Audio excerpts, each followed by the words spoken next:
Let me just bring in Peter here, because, Peter, I'm keen for your perspective on this. Pre-politics, you were in Iraq for quite some time as a security advisor during the Iraq War to the provisional government there. What did you make of this sort of, the WikiLeaks classified information being released?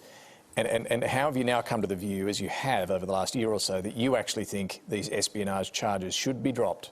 Yeah, well, to be clear, David, I'm a member of the Parliamentary Friends to bring Julian Assange home. It's a cross-party membership, all major parties, independents, Labor, Liberal, Greens and so on. And we've made representations to the President, the US President, to drop the charges, and the DOJ to drop the charges. So let's be clear, and I want to be open about this. I've been in quite a bit of touch with Gabriel, Julian's brother, around the legal case that he's going through, that George sort of stepped out. So there is the legal case, there is the appeal processes that are ongoing there. But there's also the other element of this, and Prime Minister Albanese has said that this case has gone on long enough and it needs to be brought to a close. There is quiet diplomacy, and when he was asked a question, he said not all diplomacy is done with a loud hailer. There is something to be said for quiet diplomacy.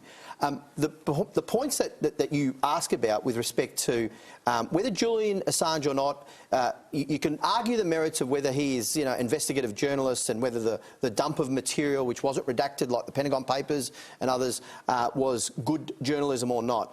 The point, there's a matter of principle here at stake, and liberal democracies like ours have to match our rhetoric on the freedom of the press with real action and backing that up. And for me, that is a fundamental principle, given that we've just been talking about the rise of authoritarian regimes around the world and their threat to press freedom and to journalists doing their work.